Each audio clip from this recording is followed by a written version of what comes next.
Hello. Thank you for your interest in our research, and thank you specifically to Penny, Oliver, and Ule for the opportunity to share our work with you. My name is Jan Pruszak, and I'm a researcher at the Paracelsus Medical University in Salzburg, Austria. And I'm happy to share our work on cell surface antigens in neural stem cell biology with you. Neural stem cells particularly derived from pluripotent stem cells, more specifically from induced pluripotent stem cells. And to get everyone on the same page, I'd like to share this amazing concept once again with you, that if you take an oocyte and eliminate its nucleus, you might be able to induce, transfer a somatic cell nucleus, so a mature cell's nucleus, into this oocyte and reprogram this to pluripotency, or in this case actually totipotency, with the ability to generate a new organism from this reprogrammed somatic cell nucleus. This process is called nuclear transfer and results in cloning, like we know, for instance, from Dolly, the sheep that was cloned. Over the past 15 years, another discovery by Shinya Yamanaka has strongly influenced and revolutionized our field, as he could show that a mere 4 transcription factors may suffice to once again render a previously somatic, rather mature cell type pluripotent, and by doing so, by transiently introducing these factors, can make a mature cell young again, rejuvenated, so to say, and generate a pluripotent stem cell from this somatic cell. The Isaacson lab has been part of the regeneration and stem cell field from its onset. Embryonic stem cells were followed after the murine version with human embryonic stem cells, and then eventually iPS cells, and this is where the lab seems to be moving forward even to the clinical level now. And in the short period of time, I was fortunate enough between 2003 and 2010 to join the Isaacson lab as a postdoc. And I think this is a period that I remain grateful for professionally as well as personally. It contributed immensely to my development, and I'm grateful to show how we still remain remotely involved in this neurotransplantation and neuroregeneration field. Induced pluripotent stem cells and embryonic stem cells as well are characterized by the fact that they can differentiate into derivatives of all 3 germ layers, and thereby they provide a means for generating virtually all human cell types and tissues that are of relevance for regenerative medicine. In some ways, pluripotency means that if you want to generate a particular cell type, you have to replicate what's happening during embryonic and fetal development. You have to replicate ontogenesis in the dish from the pluripotent stage, these are inner cell mass equivalents at the pluripotent stage, and then to the tissue that you desire to generate for a particular therapeutic or scientific purpose. Every cell fate decision that you encounter during this process has to be targeted, has to be steered towards one cell type versus the other one. So you have to apply what you've learned from various mouse studies, let's say transgenic mouse studies, where you have learned about the transcriptional regulators of precursors, neuroblasts, and eventually differentiated neurons of a particular subtype to influence your cellular development in the dish accordingly. Empirically, this means that you have to apply certain growth factors, patterning factors in the culture medium, and also take into account interactions of the cells between each other, as well as controlling the substrate that you grow these cells on and so forth. And if you apply this accordingly, you may be able to generate a wide variety of cell types from pluripotent stem cells that provide a broad array of potential cell sources for regenerative medicine for a variety of diseases. In the early studies, when applying pluripotent stem cells, we saw, and this is work done in Ule's lab in collaboration at the time with Rudolf Jenius's lab and Marius Wernick, and here on the right shown work done together with Kai Sonntag, a senior researcher in Ule's lab at the time. But what we encountered in both cases, applying embryonic stem cells as well as induced pluripotent stem cells was that the cell type that we wanted to transplant, in this case the dopaminergic neurons labeled by this marker tyrosine hydroxylase, TH here as well as here, was present right next to cell types that we didn't really intend for therapeutic purposes to transplant. So here you have stem cells, pluripotent stem cells at the time, still present in the transplant, in the brain of these rodent models. And the same is true here. You have the cell type that you want, neuronal cells, dopaminergic neuronal cells, human cells in a rodent model system. But right next to it, you find very few, but still potentially risky pluripotent stem cells present in this. Or you find cells that have gone astray and developed a non-neural phenotype. In this case, for instance, striated muscle could be seen in our otherwise functional and therapeutic transplant. So the question that we have is, how do we pick the therapeutically desirable cell types and keep the desirable, essential effects to really restore function in our Parkinsonian models at the time, but eliminate the other ones, the contaminants, if you wish, the unwanted cell types from these cellular preparations that could provide therapeutic benefit in the future. And a model that Ul and I discussed at the time was that you want cells to stop from going astray, and you want cells to stop from lagging behind and remaining at a less mature phenotype. But at the time, we were really not able to the same degree as we are today to fully control in vitro development in the dish. We nevertheless wanted to move ahead, so we were discussing cell selection procedures. For instance, negative selection, eliminating unwanted cell types that were potential contaminants in therapeutic cell preparations, or positive selections, merely picking exactly the peak of cells that have developed in the right phenotype and fishing these out and transplanting only those cell types to our Parkinsonian models. We're trying to separate the good from the bad, the wheat from the chaff. And this is something that we have explored, and some of the methods and concepts that we discussed then still influence the way that my lab works today by implying cell enrichment and cell purification strategies in neuroregeneration research. There's a number of methods available for enriching and selecting particular cell subpopulation from mixed or heterogeneous cell preparation. I will mainly focus on fluorescence activated cell sorting or other surface marker based enrichment tools in our presentation. Neural and mature neuronal cell types can be isolated using fluorescence activated cell sorting approaches. In work shown here collaboratively at the time done with Sang-Mi Chang, Eva Hedlund and Kai Sonntag in Ule's lab, these early studies underlined that SOX1 GFP neural stem cells, PITX3 GFP labeled dopaminergic neurons that are post-mitotic at this stage, as well as synapsin GFP labeled neurons can really be isolated by fluorescence activated cell sorting.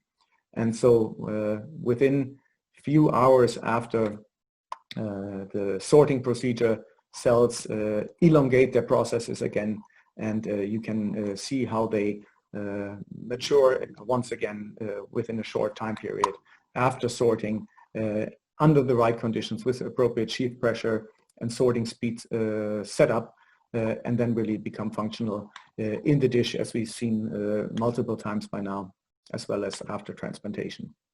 So we wanted to exploit cell sorting based on surface marker profiles as something that would enable us to isolate cells without genetic labeling or without genetic manipulation, and in some ways recreate for the neural lineage what is available and widely used in immunology and hematology for the hematopoietic cell lineage. Once again, that work underlines how the hematopoietic tree that is very well described profits enormously, or has profited enormously, from the very detailed description of the surface molecular profiles that define all these transitional stages that you know in the blood and immunological lineages. And the idea is that for the neural lineages, cluster of differentiation or CD surface antigen molecular signatures are not as widely established yet, but might provide similar benefit let's say for neuroimmunological studies, as well as neural interaction studies and stem cell biology. And what I initiated in Ule's lab and still continue in my own work today is to really try to define some of those dichotomous cell fate decisions by surface marker epitopes and understand better how more complex labeling code might enable us to separate different transitional stages and potentially select these and apply them in a therapeutic process, as well as trying to understand how cells interact in the dish or in vivo in physiological and pathophysiological environments via these surface molecular signatures.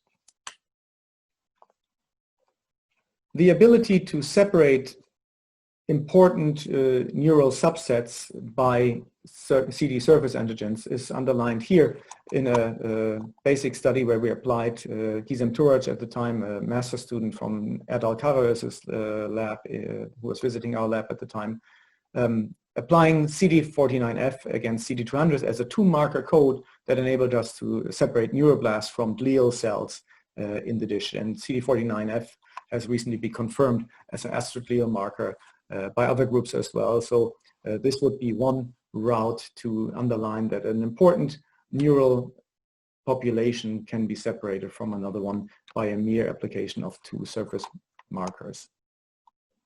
What I would like to underline is that one can gain a far greater resolution when you apply more complex surface marker codes, like for instance in hematology, more than a dozen markers is rather commonly used to define hematopoietic stem cells.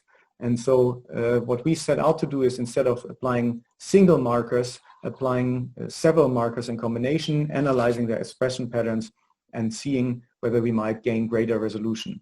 This is illustrated here by a mere bivariate analysis, so one marker against another. Taking a handful of markers, we end up with a number close to 60 subsets defined within an otherwise seemingly homogeneous cell population. Let me illustrate this in the following image. So if you apply a single marker, you might identify here on this axis, you see CD29. This is work still done as a instructor in Ule's lab at the time, but you see basically one cloud of cells here defined by CD29 surface antigen expression. If you have a closer look, you might already see that there's different levels of this beta-1 integrin that we encounter here, but the real power comes when you apply CD29, so one marker in combination with additional markers, so the bivariate analysis again. If you combine it, let's say here, with CD271, at the time already a known neurocrest marker, you see that the beta-1 integrin CD29 high expressing subset is the one that co-localizes with this neurocrest marker. On the other hand, other markers show very clearly distinct co-localization with some mid-level of CD29 expression. And what I'm trying to show here is that indeed a bivariate analysis may be sufficient initially to identify novel clouds, novel subpopulations of cells, and really helped us to start our neuropoietic tree, if you wish, by gaining insight into the differential expression patterns and expression dynamics in neural stem cells of these markers that are otherwise more established in hematology and immunology.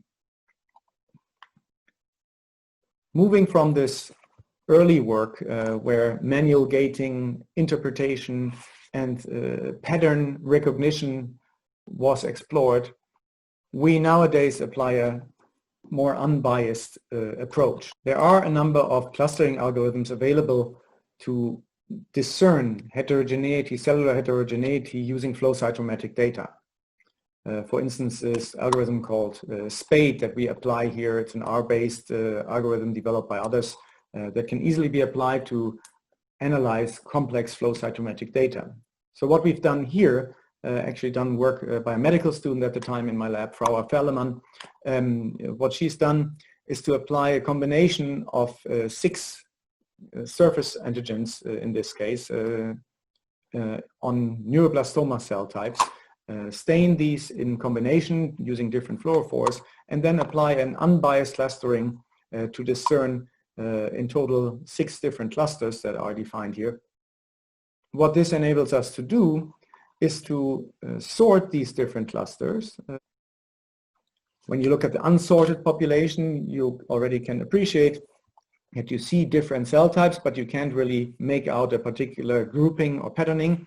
But once you resolve this heterogeneity after a sorting step of these separate clusters, you see that particular cluster 6 might stand out.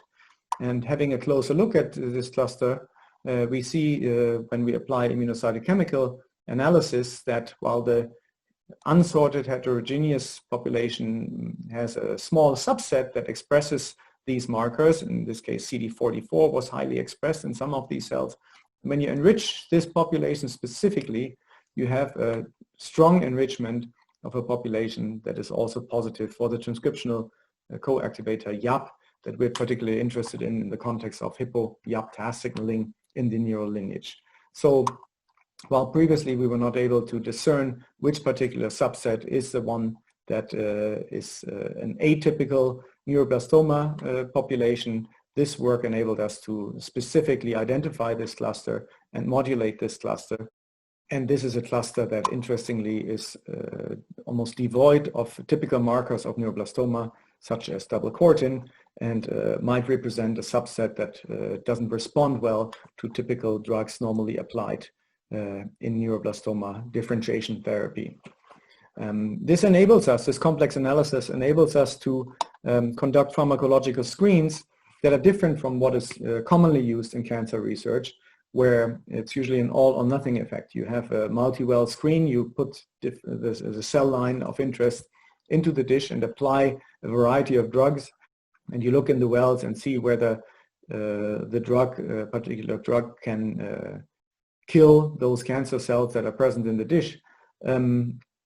But in the case of Frau's work, we gain a far greater resolution because we can specifically see whether a particular cluster is enriched or lost after the treatment with these particular molecules.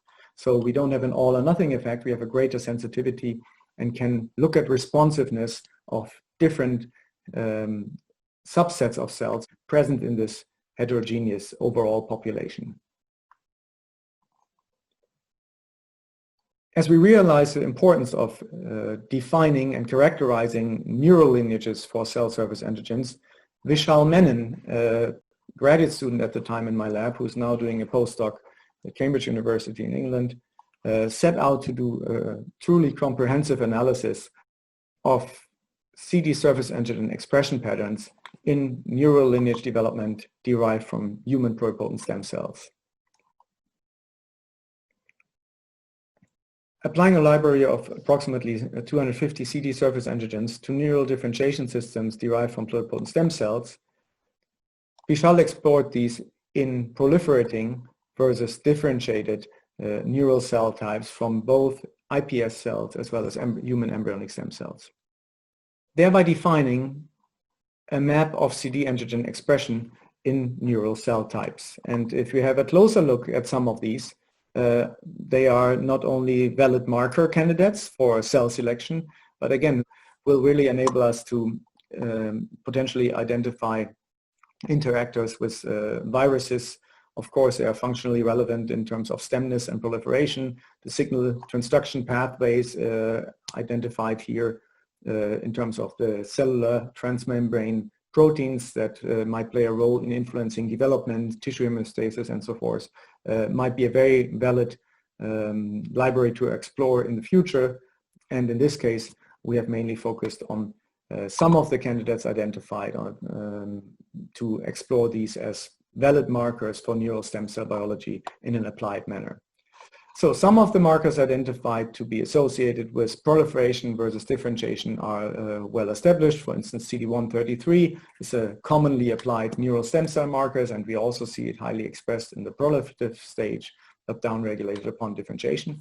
One of the markers that stood out to us, because not much was known about this in the neural lineage, is CD71, the transferrin receptor protein shown here. Again, highly expressed at the proliferative stage and downregulated upon neuronal differentiation in both induced pluripotent stem cells as well as embryonic stem cell systems. So you see here high expression in neural stem cells, but neuronal cells seem to have a rather low level of CD71 expression. This is confirmed as well here. And we see this pattern of high expression in proliferative neural cells versus low expression in neuronal cells in a multitude of systems that we have studied here. Again, here, a drug-inducible Loomis mesencephalic cell line also that has a dopaminergic phenotype also shows far lower levels in the neuronal differentiation stage versus a proliferative stage.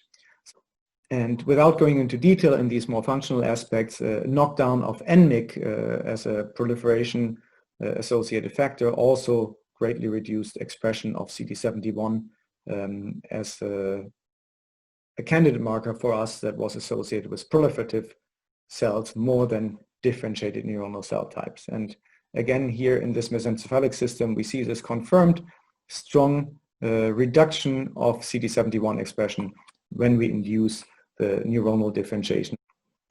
As also seen in differentiated neurons and specifically dopaminergic neurons from pluripotent stem cells, suggesting CD71 as a negative selection marker, not present on mature neuronal cells and thereby potentially eliminating less mature neural stem cells, proliferative neural stem cells from our cell preparations. Interestingly, Vishal saw that not only neural stem cells expressed high levels of CD71, but also pluripotent stem cells. So CD71 is present on pluripotent stem cells. It's present on neural crest cells derived from pluripotent stem cells as well. So some of the major contaminants that we encounter in generating cell preparations for neuronal transplantation studies do express CD71 as a marker, but not mature neurons and not mature dopaminergic neurons.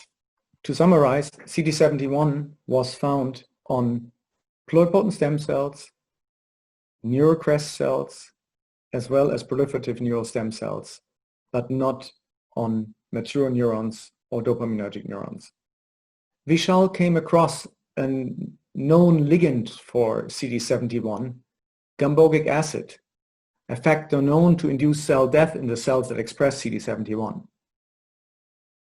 So while neuronal cells are known to be notoriously sensitive to all kinds of toxin, what we encountered is if you apply gambogic acid to all different kinds of cell types, including neural stem cells, pluripotent stem cells, and neural crest cells, these cells die when exposed to gambogic acids. While differentiated mature neuronal cells not expressing CD71 were unaffected by the gambogic acid treatment, underlining again the lack of CD71 expression in maturely differentiated neuronal cells. For us, of course, it suggested that CD71 might be a valid marker to eliminate pluripotent stem cells, neural stem cells, as well as neural crest-like cells from our neuronal cell preparation for in vitro studies and potentially also for transplantation. If you apply a negative selection strategy, merely selecting CD71 negative cells as shown here with fluorescence activated cell sorting, as well as by immunomagnetic cell separation, you enrich the neuronal cell population and really have eliminated pluripotent stem cells, neural stem cells that are still proliferative and potentially proliferative neural crest-like cells from your preparation for transplantation studies, as well as for improved in vitro assays using exclusively mature differentiated neuronal cell types.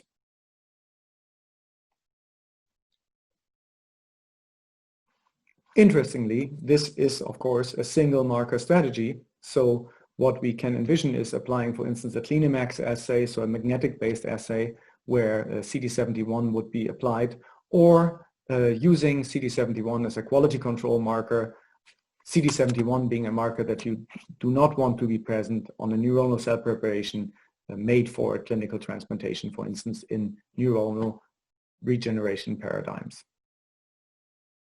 Interestingly, CD71 is FDA approved in a number of hematopoietic systems, which suggests that this might be a valid strategy in the future. So in the future, we might see this applied in neural transplantation paradigms as well.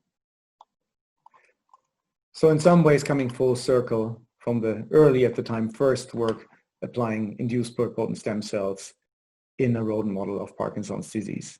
That, by the way, at the time also already included a cell sorting paradigm. Locally here in Salzburg, we might apply these principles to tackle spinal cord injury, spinal cord disease, bringing in our expertise in neural cell differentiation, stem cell systems, as well as cluster of differentiation patterns to tackle spinal cord injury as another devastating and challenging, difficult to treat disease. For our own work, it's exciting that we have at the Paracelsus Medical University a good manufacture and practice facility available. They're developing microvesicle preparations, cell preparations, and so we hope to still contribute to the neuroregeneration field with a rather translational, patient-oriented approach as well. Still, beyond cell sorting and the pragmatic approach of just picking your favorite cell, CD surface antigens can also really help us understand cellular interactions in development, as well as in cancer. Along those lines, Larissa Condorat, at the time a graduate student in my lab, now at Dana-Farber Cancer Institute, and Chris Hindley, a postdoc in my lab at the time, now at Astex Pharmaceuticals in Cambridge, explored the role of the hippoyaptase signaling pathway in neural differentiation from pluripotent stem cells. In a nutshell, the hippoyaptase signaling pathway, characterized here by YAP, a transcriptional co-activator, as well as its paralog TAS, controlling proliferation in response to cellular inputs, for instance, cell density, mechanotransduction, is known to control stem cell niches in a variety of systems, as well as organ size. And we wanted to explore its role in neural differentiation from pluripotent stem cells.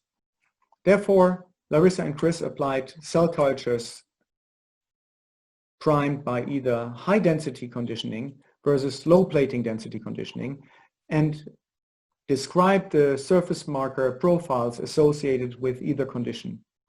As you can see here, CD44 and CD49D were amongst the antigens highly enriched in low density culture conditions. And this new profile enabled us to then isolate cell types associated with low density culture conditions.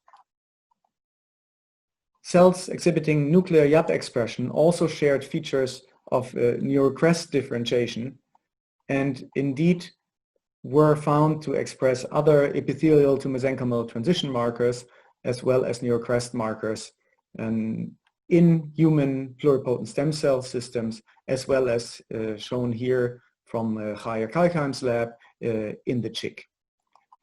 Underlining how CD surface antigen expression studies, as conducted here, can yield novel insights into neural stem cell biology, neural tumor biology, and neural development. What I've tried to share with you today is the concept that cellular heterogeneity remains an important component in neural stem cell development from pluripotent stem cells.